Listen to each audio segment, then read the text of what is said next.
जब कुछ कर गुजरने की चाह हो तो रास्ते के कांटे कभी मायने नहीं रखते। कुछ ऐसी कहानी है महाराष्ट्र से दिल्ली आए लक्ष्मण राव जी की, जो कि लेखक बनना चाहते थे, लेकिन पैसों की कमी की वजह से उन्होंने चाय बेचना शुरू किया। जब आमदनी ठीक ठाक होने लगी तो उन्होंने पढ़ना लिखना फिर से शुरू किया। 37 की उम्र में उन्होंने 12वीं क्लास पास की, 50 की उम्र में उन्होंने बीए किया और 63 की उम्र में उन्होंने एमए किया। इसी दौरान उन्होंने बुक्स भी लिखी, लेकिन जब भी वो अपनी बुक लेके पब्लिशर के यहाँ पर जाते, उन्हें बाहर का रास्ता दिखा दिया जाता। लेकिन उन्होंने हिम्मत नहीं हारी, बुक को छापने के रास्ते खुद से निकाले और आज वो 25 से ज्यादा किताबें लिख चुके हैं और उनकी किताबें फ्लिपकार्ट, अमेज़न जैसी साइट्स पर बिकती हैं। लंदन और अमेरिका के बहुत से बड़े अखबारों में, इवन बीबीसी तक में उनके आर्टिकल छपे हैं। आज लक्ष्मण जी को लोग चाय वाला कह के नहीं बल्कि लेखक जी कह के बुलाते हैं। यहाँ हम लोग अभी तक कोरोना से लड़ रहे हैं और वहीं चाइना ने अपने आर्टिफिशियल सन ईस्ट यानी कि एक्सपेरिमेंटल एडवांस्ड सुपर कंडक्टिंग टोकामाक से 101 सेकंड के लिए 120 मिलियन डिग्री सेल्सियस तक के टेम्परेचर को हासिल किया है।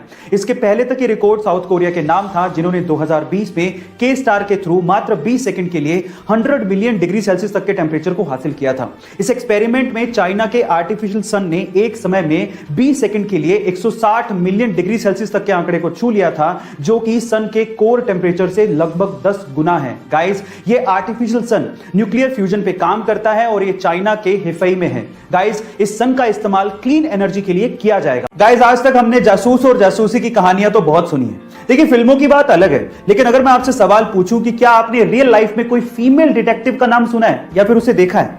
चलिए, आज इस वीडियो में मैं आप लोगों को इंडिया की पहली फीमेल डिटेक्टिव के बारे में बताता हूं। उनका नाम है रजनी पंडित। मुंबई की रहने वाली ये फीमेल डिटेक्टिव अभी तक 80,000 से ज्यादा केसेस को सोल्व कर चुकी हैं। उन्हें बचपन से ही स्पाई नोवेल पढ़ने का बड़ा शौक था, इसीलिए वो डिटेक्टिव बनना चाहती थी। लेकिन हर बार उन्हें यह कहा जाता था कि यह जॉब महिलाओं के लिए नहीं है। लेकिन उनकी मां का उन्हें बहुत सपोर्ट था, इसी वजह से उन्होंने केसेस लेना शुरू किया, उन्हें सोल्व करना शुरू किया और देखते ही देखते 1991 में उन्होंने अपना डिटेक्टिव ऑफिस मुंबई में खोल लिया।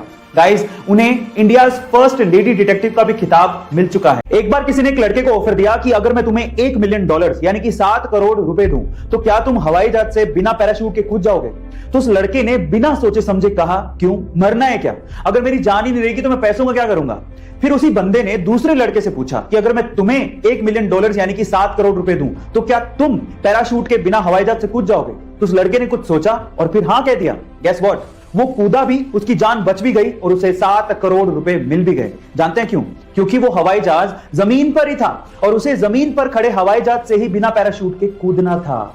गाइस, बहुत से लोग बिना सोचे समझे लाइफ में डिसीजन लेते हैं और अपने हाथ से बड़े मौके को गवा देते हैं, लेकिन समझदार लोग हर एक चीज में मौका ढूंढते हैं और उसे अपने हाथ से जाने नहीं देते। गाइस, आपने सार्क ऑर्गेनाइजेशन के बारे में तो जरूर सुना होगा, जिसकी फुल फॉर्म है south Asian association of regional cooperation, जिसे 1985 में बनाया गया था और टोटल 8 कंट्रीज इस सार्क की मेंबर हैं। अगर मैं आपसे सवाल पूछूं कि वो 8 कंट्रीज कौन सी हैं, तो आप लोग क्या कहेंगे? चलिए, मैं आपको इसको याद करने की ट्रिक बताता हूं। वो ट्रिक है MBBS पेन। M मने मालदीव्स, B मने बांग्लादेश, B मने भूटान, S मने श्रीलंका, P मने पाकिस्तान, A मने अफगानिस्तान, I मने इंडिया और N का मतलब है नेपाल। इस ट्रिक का श्रेय यूपीएससी ड्रीमर्स को जाता है।